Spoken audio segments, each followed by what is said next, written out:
ദിവ്യകാരുണ്യനാഥൻ്റെ കരം പിടിച്ച് അനുദിനം സഞ്ചരിക്കുന്നവർ, സഹനവേളകളിൽ വിശുദ്ധ കുർബാനയിൽ ആശ്രയം തേടുന്നവർ.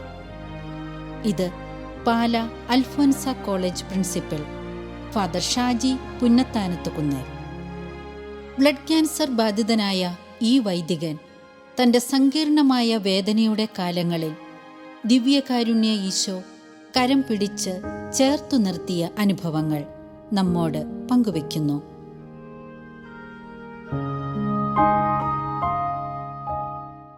എൻ്റെ പേര് ഫാദർ മാത്യു ഷാജി പുന്നത്താനത്തുകുന്നേൽ എന്നാണ്.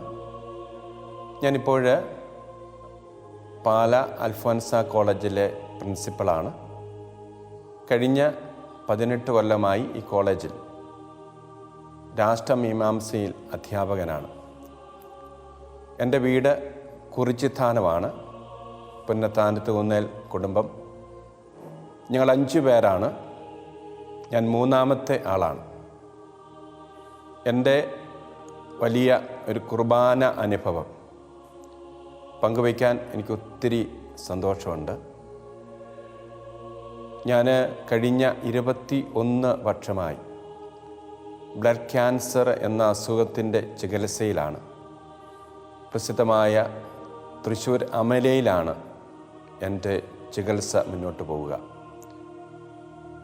ഞാൻ അച്ഛനായിട്ട് 28 വർഷമായി. ആദ്യം എനിക്ക് പറയാനുള്ളത് ഞാനെങ്ങനെ ഒരു വൈദികനായി എന്നുള്ളതാണ്. എൻ്റെ വൈദിക ജീവിതം അല്ലെങ്കിൽ ദൈവവിളി അതിൻ്റെ ആരംഭം വിശുദ്ധ കുർബാനയിലാണ്. ഞാൻ ജനിച്ച് വളർന്നത് വിളക്കമാടം എന്നൊരു സ്ഥലത്താണ്. സ്കൂളിൽ നല്ലപോലെ പഠിക്കുമായിരുന്നു. സയൻസ് വിഷയങ്ങൾ എനിക്ക് വല്ലാത്ത ഇഷ്ടമായിരുന്നു. 10ാം ക്ലാസ് SLC പരീക്ഷ കഴിഞ്ഞ് എൻ്റെ ആഗ്രഹം ഒരു ഡോക്ടറാകണം എന്നുള്ളതാണ്. കാരണം സയൻസ് വിഷയങ്ങൾ എനിക്ക് അത്ര പ്രിയപ്പെട്ടതായിരുന്നു.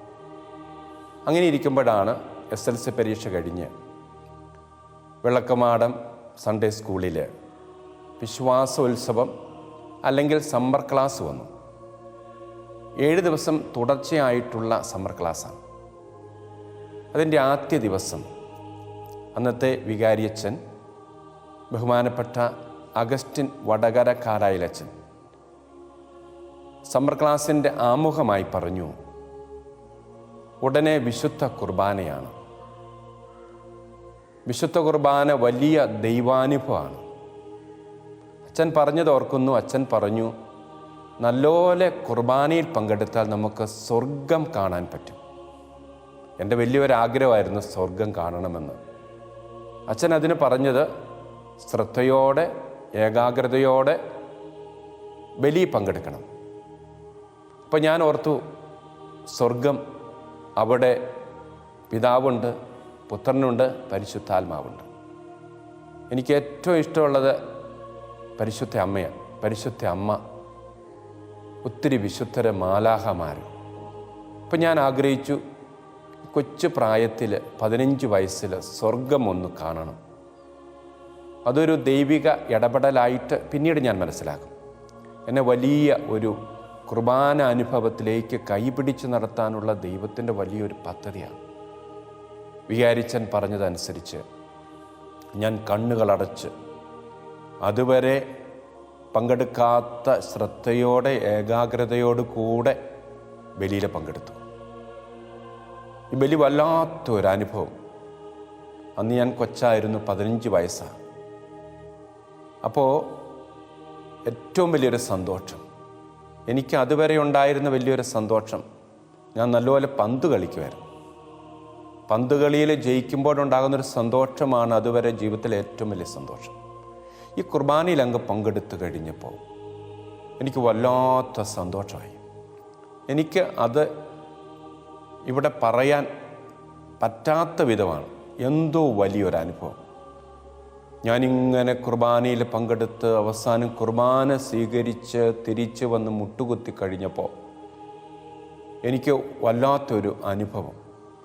ഞാൻ സ്വർഗത്തെ കണ്ടു എന്ന് പറഞ്ഞാൽ അത് അതിശയോക്തിയല്ല. ആ കൊച്ചു പ്രായത്തിൽ എനിക്ക് വല്ലാത്തൊരു സന്തോഷം. ഞാൻ മുട്ടുകുത്തി ഞാൻ കരഞ്ഞു. ആദ്യമായിട്ട് സന്തോഷം കൊണ്ട് കരഞ്ഞ അനുഭവം. മത്സരത്തിൽ കളി ജയിച്ചപ്പോൾ ഞാൻ കരഞ്ഞില്ല, പക്ഷേ ഞാൻ കരഞ്ഞുപോയി. ഞാൻ കണ്ണു തുറന്ന് ഈശോയെ നോക്കി, സക്രാരിയിലേക്ക് നോക്കി. അപ്പോൾ എൻ്റെ ഹൃദയത്തിൽ ആരോ സംസാരിക്കുന്നു, നിനക്ക് എന്തുകൊണ്ട് ഒരു വൈദികനായിക്കൂടാ? സത്യം പറയട്ടെ, ഇതുവരെ ഞാൻ ഒരച്ഛനാകുന്നതിനെപ്പറ്റി ചിന്തിച്ചിട്ടില്ലായിരുന്നു. ഞാൻ മിഷൻ ലീഗിൽ സജീവമായിട്ട് പ്രവർത്തിച്ചു. ഞാൻ മിഷനിലെ സെക്രട്ടറി ആയിരുന്നു. എങ്കിലും അച്ഛനാകണമെന്നൊരു ചിന്ത എനിക്കുണ്ടായിരുന്നില്ല. നല്ലപോലെ പഠിക്കുമായിരുന്നു. അന്ന് എൻ്റെ ജീവിതത്തിൽ ഞാൻ തീരുമാനമെടുത്തു, വൈദികനാകും. അതുകൊണ്ട് വളരെ സന്തോഷത്തോടെ അഭിമാനത്തോടെ ഞാൻ പറയും, എൻ്റെ വൈദിക ജീവിത വിളി ആരംഭിച്ചത് കുർബാനയുടെ അനുഭവത്തിലാണ്. എൻ്റെ തമ്പുരാൻ, എന്നെയും നിങ്ങളെ സ്നേഹിക്കുന്ന സ്വർഗീയ തമ്പുരാൻ വലിയ ഒരു സ്വർഗീയ അനുഭവത്തിലൂടെ ഒരു വൈദിക ജീവിതത്തിലേക്ക് എന്നെ കൈപിടിച്ചുയർത്തുകയായിരുന്നു. ആത്മീയ ജീവന്റെ അപ്പമായി, നിത്യമാം ജീവന്റെ ഭോജ്യമായി ആഗതനാകുന്നു യേശുനാഥൻ.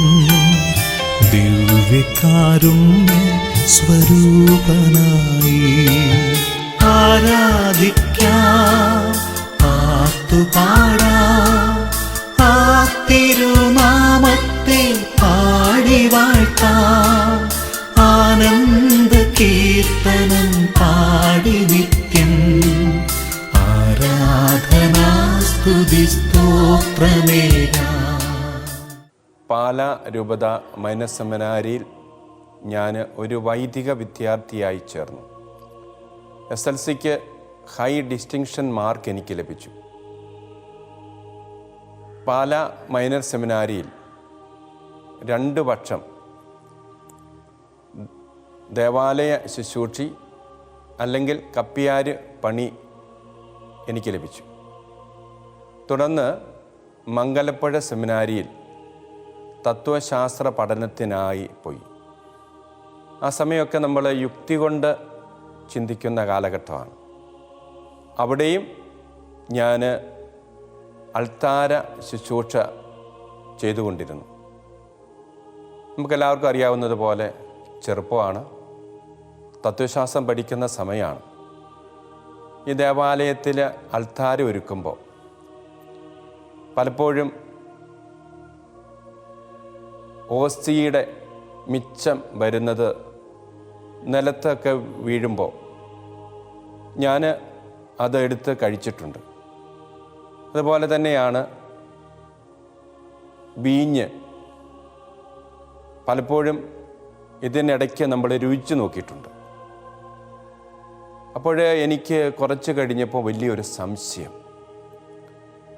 കുർബാനയിൽ ഈശോ ഉണ്ടോ? ഈശോയ്ക്ക് എങ്ങനെയാണ് ഒരു കുഞ്ഞ് ഓസ്തിയിൽ വസിക്കാൻ പറ്റുക? ഞാൻ കുർബാന സ്വീകരിച്ചപ്പോൾ വളരെ ഏകാഗ്രമായി തീവ്രതയോടെ ഞാൻ രുചിച്ചു നോക്കി. തിരുവോസ്തിക്ക് ഒരു രുചി വ്യത്യാസമുണ്ട്. സ്വാഭാവികമായിട്ടും വിശുദ്ധ കുർബാന വരുമ്പോൾ അതിനൊരു രുചി വ്യത്യാസം ഉണ്ടാകേണ്ടതല്ലേ? ഞാൻ കഴിച്ച ഓസ്തിക്കും തിരുവോസ്തിക്കും ഒരേ രുചി, വീഞ്ഞിനും തിരുരക്തത്തിനും ഒരേ രുചി. എനിക്ക് വല്ലാത്ത ഒരു ബുദ്ധിമുട്ട്. ഒത്തിരി പേര് അനുഭവിക്കുന്നത് പോലെ എനിക്കും ഒരു യുക്തി സഹജമായ സംശയം, കുർബാനയിൽ ഈശോ ഉണ്ടോ? അത് വല്ലാത്ത ഒരു വേദനയുടെ അനുഭവമാണ്. ഒരു വൈദികൻ അറിയപ്പെടേണ്ടത് കുർബാനയുടെ അച്ഛനായിട്ടാണ്. അപ്പോൾ കുർബാനയിൽ ആഴമുള്ള വിശ്വാസമുള്ള ഒരു വ്യക്തി ആയിരിക്കണം വൈദികൻ. അത് എന്നിൽ ആത്മസംഘർഷം രൂപപ്പെടുത്തി. ഞാൻ തീരുമാനിച്ചു, സെമിനാരി എന്ന് പോയേക്കാം. കാരണം കുർബാനയിൽ വിശ്വാസമില്ലാത്ത ഞാൻ വൈദികനായാൽ അത് എനിക്ക് സ്വീകരിക്കാൻ പറ്റിയില്ല.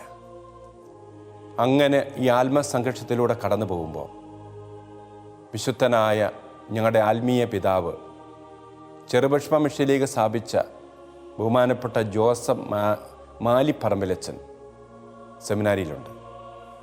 ഞാൻ ഒത്തിരി സങ്കടത്തോടെ വേദനയോടെ പറഞ്ഞു, എൻ്റെ അച്ചു, എനിക്ക് വല്ലാത്തൊരു ബുദ്ധിമുട്ട്, കുർബാനയിൽ ഈശോ ഉണ്ടോ എന്ന്.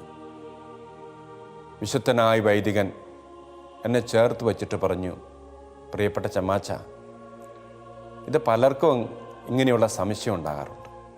ഇത് ചമ്മാച്ചനെ വലിയൊരു ദൈവാനുഭവത്തിലേക്ക് കൈപിടിച്ച് നടത്താൻ ഉണ്ടായ ഒരു അനുഭവമാണ്.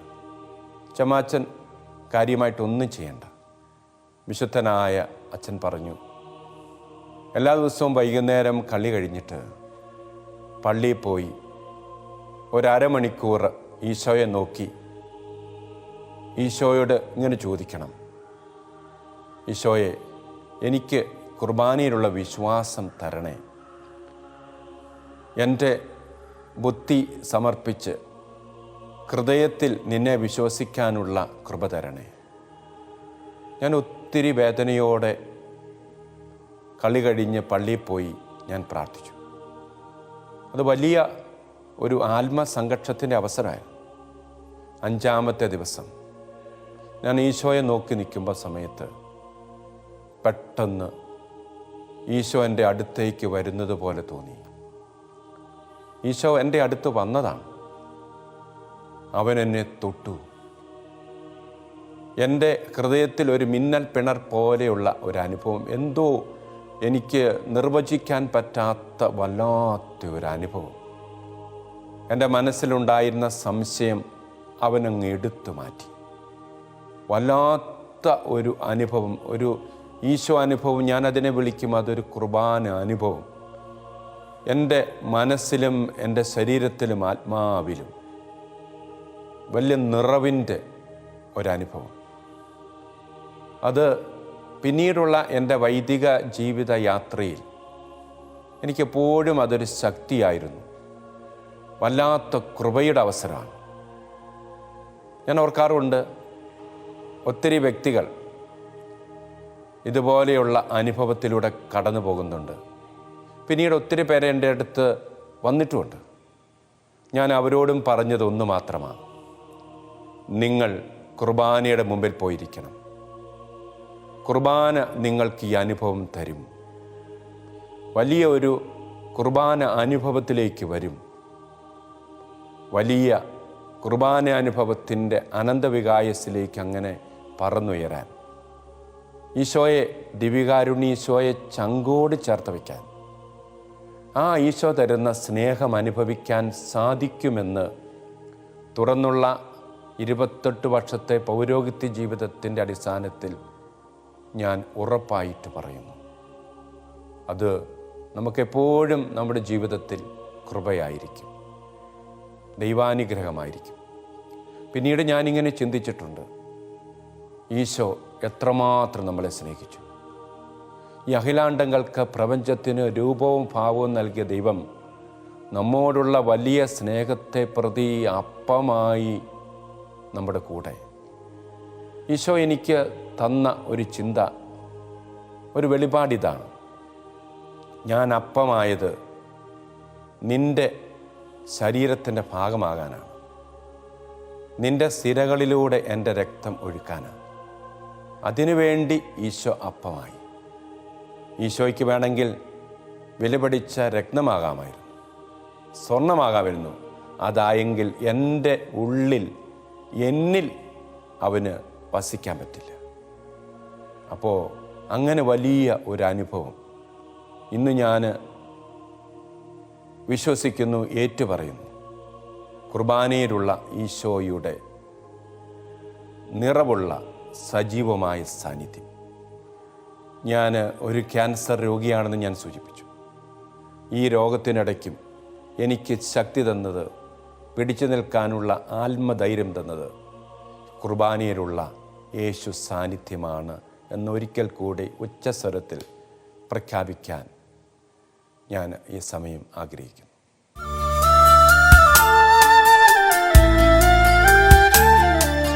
സ്വർഗീയ ജീവൻ പകർന്നു നൽകാൻ, നിത്യമാം ജീവന്റെ മാർഗമാകാൻ, എന്നും ആരാധ്യനായി വാഴുമീശോ ഈ തിരുവോസ്തിയിൽ വാസമായി. സ്വർഗീയ ജീവൻ പകർന്നു നൽകാൻ, നിത്യമാം ജീവന്റെ മാർഗമാകാൻ, എന്നും ആരാധ്യനായി വാഴുമീശോ ഈ തിരുവോസ്തിയിൽ വാസമായി. ആരാധിക്കാം, പാട്ടുപാടാം, ആ തിരുനാമത്തെ പാടി വാഴ്ത്താം, ആനന്ദ കീർത്തനം പാടി നിത്യം ആരാധനാ സ്തുതി സ്തോത്രമേകാം. 1995 ഡിസംബർ 26 എൻ്റെ വലിയ ഒരാഗ്രഹം ഞാനൊരു വൈദികനായി. അതിനുശേഷം 2001 എനിക്ക് മാരകമായിട്ടുള്ള ഒരു അസുഖം, ബ്ലഡ് ക്യാൻസർ അസുഖം. അതിനോട് അനുബന്ധമായി ഒത്തിരിയേറെ ചികിത്സകളിലൂടെ കടന്നു പോവുകയാണ്. കഴിഞ്ഞ 22 വർഷമായി ഈ അസുഖവും അതിനോട് അനുബന്ധമായിട്ടുള്ള ചികിത്സകളുമായിട്ട് മുന്നേറുമ്പോൾ 2016 മെയ് മാസം 29 വലിയ ഒരു ഓപ്പറേഷൻ ഞാൻ വിധേയനായി. എൻ്റെ തലയ്ക്കകത്ത് 3 ഞരമ്പുകൾ പൊട്ടി. ഈ ക്യാൻസർ അസുഖത്തിൻ്റെ ഭാഗമായി ഉണ്ടായതാണ്. തൃശ്ശൂർ അമല ആശുപത്രിയിൽ തല തുറന്നുള്ള ഓപ്പറേഷൻ ഞാൻ വിധേയനായി. എന്നെ ഓപ്പറേഷൻ ചെയ്തത് വളരെ പ്രസിദ്ധനായ ന്യൂറോ ഓങ്കോളജി സർജൻ ഭാവദാസൻ ഡോക്ടറാണ്. ഡോക്ടർ എന്നോട് പറഞ്ഞു, ഒരുപക്ഷെ അച്ഛൻ്റെ കാഴ്ച ശക്തി നഷ്ടപ്പെടും, അച്ഛൻ്റെ മുഖം കോടിപ്പോകാൻ സാധ്യതയുണ്ട്. ഓപ്പറേഷൻ കഴിഞ്ഞപ്പോൾ ഡോക്ടർ പറഞ്ഞത് സംഭവിച്ചു. എൻ്റെ മുഖം കോടിപ്പോയി. എൻ്റെ വലത്തെ കണ്ണിന് കാഴ്ച നഷ്ടപ്പെട്ടു. ഞാൻ തിരിച്ച് പള്ളിയിലെത്തി. എനിക്ക് ഒരു വാക്ക് സംസാരിക്കാൻ പറ്റുന്നില്ല, ഭക്ഷണം കഴിക്കാൻ പറ്റുന്നില്ല. വലിയ തീവ്രമായ ഒരു നൊമ്പരത്തിൻ്റെ അനുഭവം. ഞാൻ കോളേജിൽ പഠിപ്പിക്കുന്നുണ്ട്. ആ സമയത്ത് ഞാൻ പ്രാർത്ഥിച്ചു, കോളേജിലെ ജോലി പോയാൽ എനിക്ക് യാതൊരു കുഴപ്പമില്ല. ഞാൻ ചങ്ക് പൊട്ടി പ്രാർത്ഥിച്ചത്, എനിക്ക് ബലി അർപ്പിക്കണം, എനിക്ക് വചനം പ്രസംഗിക്കണം. ഈ ഒരു അവസരത്തിൽ ആരും കാണാതെ രഹസ്യമായിട്ട് സന്ദർശകർ വരാതിരിക്കാൻ വേണ്ടിയിട്ട് കിടങ്ങൂര് കൊച്ചു ലൂർദ് ആശുപത്രിയിൽ ഞാൻ പോയി താമസിച്ചു.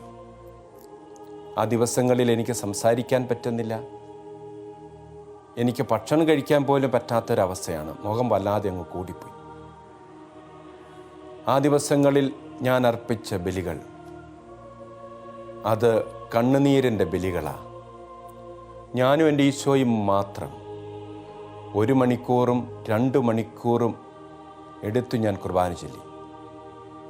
കുർബാന ചെല്ലുന്ന സമയത്ത് എൻ്റെ കണ്ണുനീരുകൾ കാസയിൽ വീണു. ഞാൻ അന്നേരവും ചങ്ക് പൊട്ടി പ്രാർത്ഥിച്ചു, എനിക്ക് ഈ ബലി സമൂഹത്തിനു വേണ്ടി അർപ്പിക്കണം.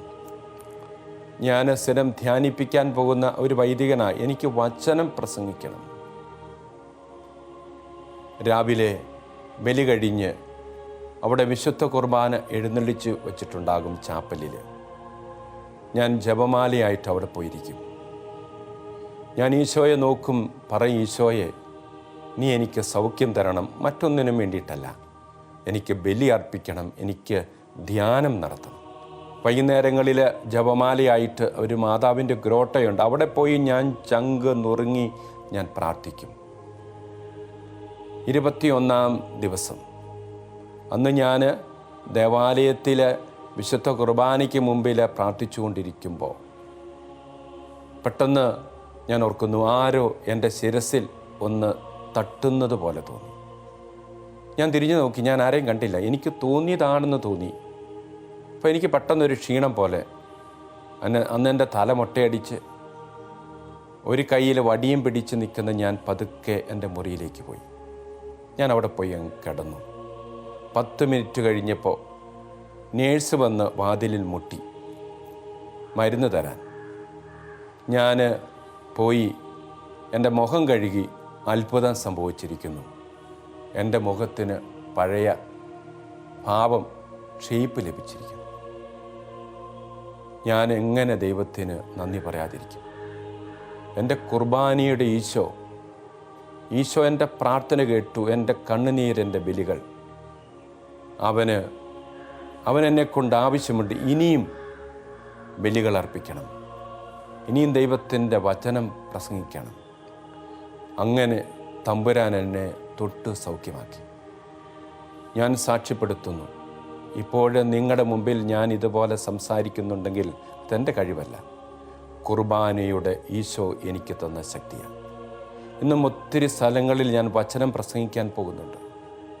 അതും എൻ്റെ തമ്പുരാൻ എന്നെ തൊട്ട് എൻ്റെ കുർബാനയുടെ ഈശോ പരിശുദ്ധ അമ്മയുടെ പ്രത്യേകമായ പ്രാർത്ഥനയിൽ എനിക്ക് സൗഖ്യം തന്നതാണ്. ഒരു കാര്യം ഞാൻ എൻ്റെ ജീവിതാനുഭവത്തിലൂടെ പങ്കുവയ്ക്കാൻ ആഗ്രഹിക്കുക. നിങ്ങൾക്ക് എത്ര വലിയ രോഗമുണ്ടാകട്ടെ, എത്ര തകർച്ചയുണ്ടാകട്ടെ, പോകണം. ബലിയിൽ നിങ്ങൾ ചങ്കു നുറുങ്ങി പ്രാർത്ഥിക്കണം. അതിനുശേഷം അവൻ്റെ മുമ്പിലിരുന്ന് കണ്ണീരോടെ പ്രാർത്ഥിക്കണം. ഉറപ്പ്, അവൻ വരും, നിങ്ങളെ തൊടാൻ വരും. ദിവ്യകാരുണ്യീശോ വരും, നിങ്ങളുടെ മനസ്സിനും ശരീരത്തിനും സൗഖ്യം തരും. ഞാൻ ഒത്തിരി വ്യക്തികളെ കണ്ടിട്ടുണ്ട്. കുർബാനയുടെ അനുഭവ സമയത്ത് രോഗശാന്തികൾ, കൃപകൾ, അഭിഷേകം. നമുക്ക് ദൈവത്തിന് നന്ദി പറയാം. ഇത്ര നല്ല ഈശോ, കുർബാനയുടെ ഈശോ, നമ്മുടെ രോഗങ്ങളും ബുദ്ധിമുട്ടുകളും ഏറ്റെടുക്കുന്ന ഈശോ, എൻ്റെ കാര്യത്തിൽ എനിക്കുള്ളതിനേക്കാൾ താല്പര്യമുള്ള എൻ്റെ പൊന്നീശോ, എൻ്റെ കുർബാനയുടെ ഈശോ. ഈശോയ്ക്ക് ആരാധനയും സ്തുതിയും പുകഴ്ചയും ഉണ്ടായിരിക്കട്ടെ.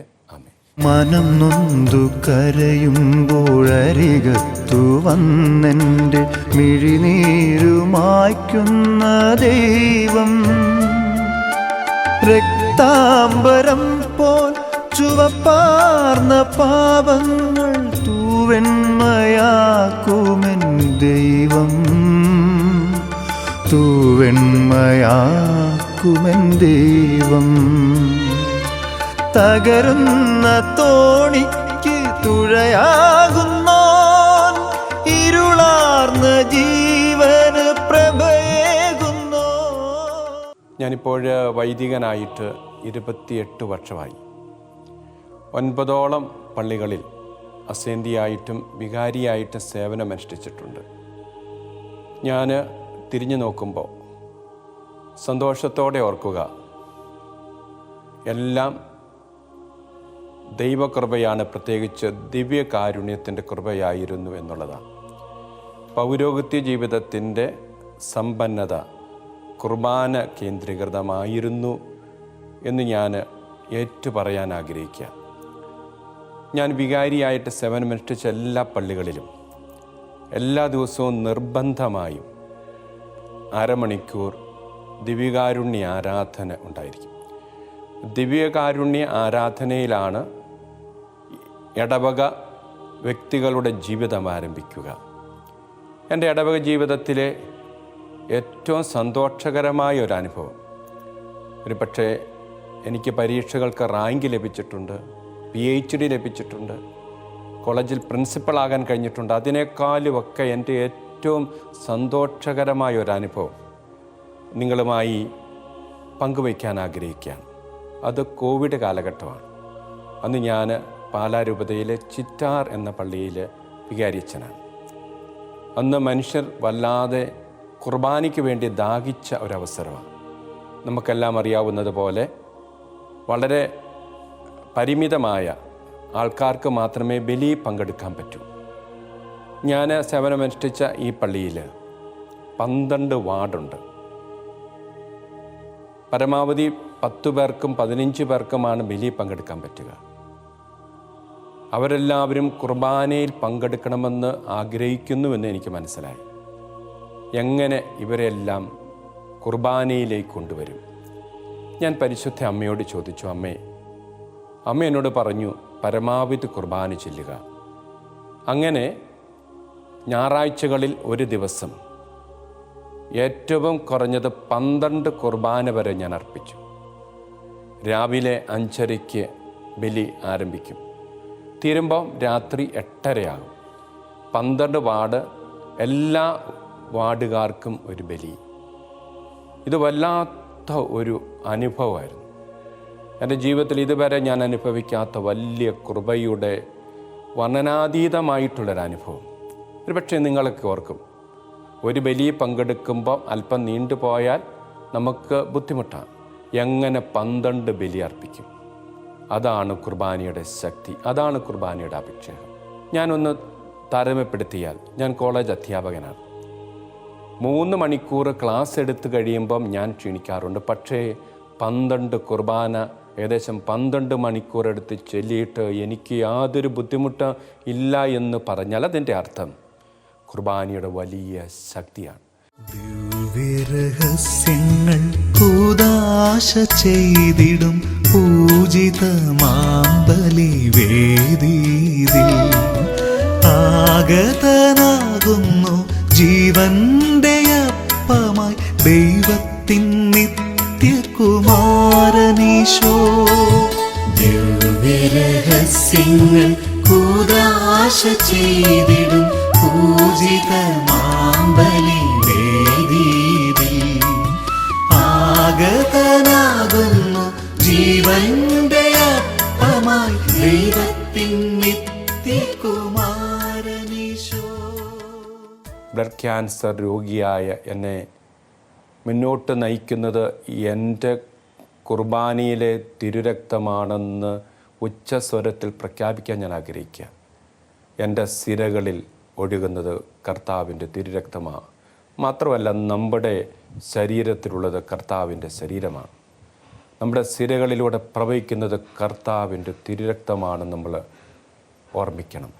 അതിനുശേഷം എൻ്റെ വൈദിക ജീവിതം, എൻ്റെ കോളേജ് ജീവിതം, എല്ലാത്തിൻ്റെയും കേന്ദ്രം വിശുദ്ധ കുർബാനയാണ്.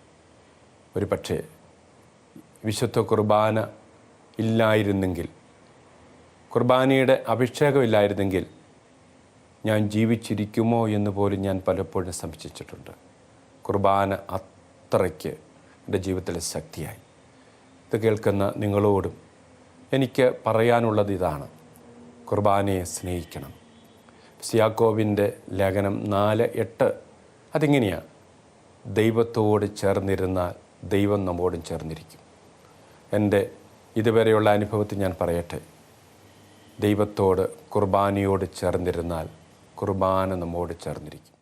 പൂർവപിതാക്കൾക്ക് സായുജ്യമേകിയ സ്വർഗീയ മന്നയാം ദിവ്യഭോജ്യം. പൂർവപിതാക്കൾക്ക് സായുജ്യമേകിയ സ്വർഗീയ